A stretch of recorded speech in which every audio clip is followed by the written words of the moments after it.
السلام علیکم ورحمۃ اللہ وبرکاتہ۔ یہ حضرت علامہ مولانا حبیب اتاری صاحب کیا خوبصورت بات بتا رہے ہیں۔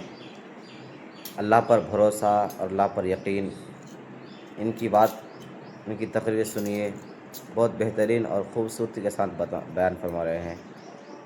ضرور سنیے، پسند لگے تو میرے چینل کو سبسکرائب، اس ویڈیو کو زیادہ سے زیادہ لائک اور شیئر کیجیے گا۔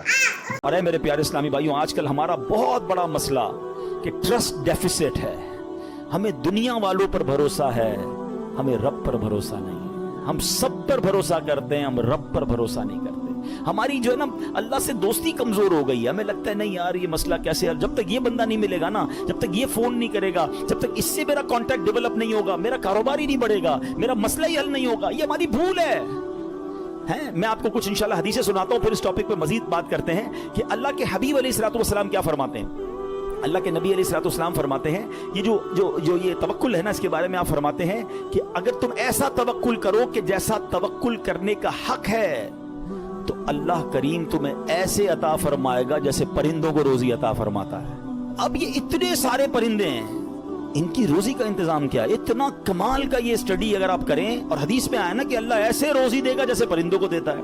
کبھی بھی آپ کے گھر میں بھی کوئی پرندہ ہو، آپ نے اس کے گھونسلے میں دیکھا ہے کوئی چھوٹی سی اس نے کبٹ بنائی ہوئی ہو اور 2-4 دن کا چارہ جمع کیا ہو؟ کسی پرندے کے پاس دیکھا ہے؟ نہیں۔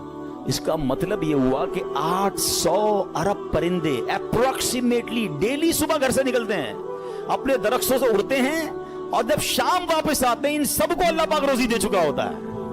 توکل کا لیول دیکھیں نا، توکل ہے نا، ان کو کل کا جمع ہی نہیں کر رہا۔ ہمارے کبڈز بھرے ہیں، ہمارے اکاؤنٹس بھرے ہوئے، ہماری جیبوں میں پیسے، ہمارے اناج کے ڈبے کھولیں کچن میں تو کچھ نہ کچھ نکل آئے گا، مگر فکر ہی ختم نہیں ہوتی۔ کال کرو تھینو، پرسوں کیا ہوگا، 1 سال بعد کیا ہوگا، بچہ بڑا ہو جائے گا تو کیا ہوگا، یہ بوڑھا ہو جاؤں گا کیا ہوگا، میں مر جاؤں گا تو کیا ہوگا۔ ارے اللہ کے بندے، سارے کام ہمارے سوچنے کے ہیں ہی نہیں۔ جس رب نے پیدا کیا ہے مجھے، وہ مجھے دے رہا ہے۔ جس نے بچوں کو پیدا کیا اس کو بھی دے گا۔ بچی پیدا نہیں ہوتی، ہماری ٹینشن شروع ہو جاتی ہے اس کی شادی کا کیا ہوگا۔ ارے بھائی ابھی تو پیدا ہوئی ہے، تو ابھی سے ٹینشن لینے شروع کر دی ہم نے۔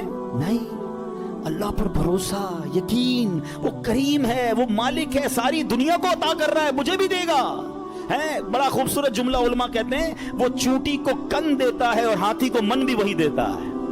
ہاتھی کی خوراک دیکھی ہے، وہ منو کھاتا ہے، چونٹی ذرہ کھاتی ہے، وہ ذرے چونٹی کو ذرہ بھی پہنچا دیتا ہے اور ہاتھی کو منو بھی پہنچا دیتا ہے، تو وہ مجھے بھی دے گا، بس لیول چاہیے۔ ایک اور بڑی خوبصورت حدیث پاک ہے، اللہ کے نبی علیہ الصلوۃ والسلام فرماتے ہیں، جس کو یہ پسند ہو کہ وہ لوگوں میں سب سے زیادہ قوی ہو جائے۔ ہم میں سے بہت سارے لوگ بڑے کمزور ہوتے ہیں، ڈر جاتے ہیں، خوف زدہ رہتے ہیں، یہ ان کے لیے حدیث کا پارٹ بڑا زبردست ہے۔ آپ فرماتے ہیں جو یہ چاہتا ہے کہ سب سے زیادہ قوی ہو جائے تو اسے چاہیے کہ اللہ عز و جل پر توکل کرے، اور جس کو یہ پسند ہو کہ وہ زمانے میں باعزت ہو جائے اسے چاہیے تقوی اختیار کرے، اور جس کو یہ بات پسند ہو کہ سب لوگوں سے زیادہ دولت مند ہو جائے تو اپنے پاس موجود شے سے زیادہ اس پر اعتماد کرے جو اللہ تعالیٰ کے دستے قدرت میں ہے۔ ہم اپنے مال پر بڑا بھروسہ کر رہے ہوتے ہیں، یار بھائی دیکھو پیسے جمع کر لو، مصیبت میں کام آئیں گے۔ ہاں کوئی بیمار ہو گیا نا تو اچھا ڈاکٹر کر سکو گے، مکہ مدینے جانا ہے نا تو حج کے لیے پیسے چاہیے گے۔ یہ بھول ہے ہماری۔ مجھے بتائیے، آپ کے پاس کروڑوں روپے ہیں، آپ دنیا کا بیسٹ ڈاکٹر ہائر کر لیں، بیسٹ ہاسپٹل میں چلے جائیں، اللہ نے شفا نہیں دینی تو نہیں دینی۔ ہاں مجھے کووڈ کا زمانہ یاد آ گیا، پیسے کم تھے لوگوں کے پاس، منتیں کر رہے تھے کہ ہاسپٹل میں کمرہ مل جائے، بیسٹ کمرہ لے لیا، سلنڈر لے لیا، بڑی سورسیں لگتی تھی۔ مجھے یاد ہے اچھی طرح، مجھے دبئی سے کال آئی تھی، بہت اچھے ہمارے دوست ہیں، اللہ نے ان کو بہت نوازا ہے، بہت نوازا، اور مطلب وہ بندہ ایسا کہ پورا ہاسپٹل خرید سکتا ہے۔ اس نے مجھے فون کیا کہ عبدالحبیب بھائی میرے چچا جو ہیں کووڈ ہو گیا ان کو، اس کو بڑا خوف تھا کراچی میں، پورا کراچی لاک ڈاؤن میں تھا، کہہ رہا یار کچھ کر دیں، جتنے پیسے خرچ ہوتے ہیں بتائیں، ان کو کوئی کمرہ، ان کو کوئی ہاسپٹل میں جگہ نہیں مل رہی ہے، سلنڈر نہیں مل رہا، کچھ کریں، یعنی وہ 1 کروڑ 2 کروڑ 5 کروڑ بھی خرچ کر دیتے، کچھ نہیں ہوا، اور 2 سے 3 دن بعد ان کا وصال ہو گیا۔ کدھر گئے پیسے، کدھر گئی سورس؟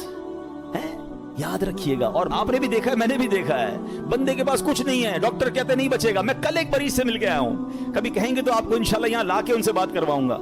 مجھے کہتے ہیں میری رپورٹ میں نے ڈاکٹر کو دکھائی کہ 3 مہینے ہیں تمہارے پاس، 3 مہینے۔ کل رات میری ملاقات ہوئی، کہہ رہے اس بات کو 4 سال ہو گئے ہیں۔ ہیں میں انہوں نے اپنے روحانی علاج کچھ کیا, وظائف پڑھے, مجھے بتایا سارا, انہوں نے پورا سسٹم بتایا.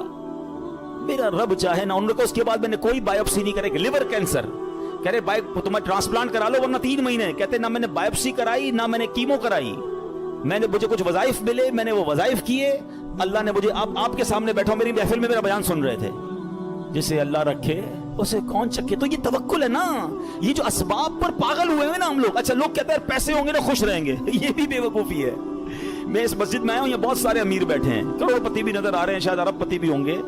یہ بھی بھول ہے, یہ ہمارے کچھ اسلامی بھائی کو انفیریورٹی کمپلیکس ہوتا ہے, یار پیسے ہوں گے نا تو ذرا خوشی ملے گی. بے وقوفی ہے آپ کی, پیسوں سے خوشی نہیں ملتی. اگر پیسوں سے خوشی ملتی ہوتی نا, دنیا میں کوئی امیر غمزدہ نہ ہوتا.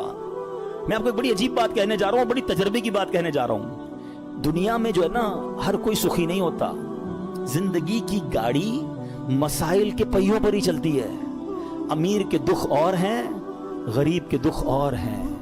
ہاں مشہور آدمی کے دکھ, آپ کو کوئی مشہور لگتا ہے نا, اوئے ہوئے کیا فیم ہے بھائی, جدھر جاتا ہے لوگ جمع ہو, اس سے پوچھو وہ لائف کیسے گزار رہا ہے, اس کی ٹینشن اور ہیں. جس کو کوئی نہیں جانتا اس کی ٹینشن اور ہے. کاروبار کرنا چاہیے جناب, کاروبار میں بڑو مزو ہے.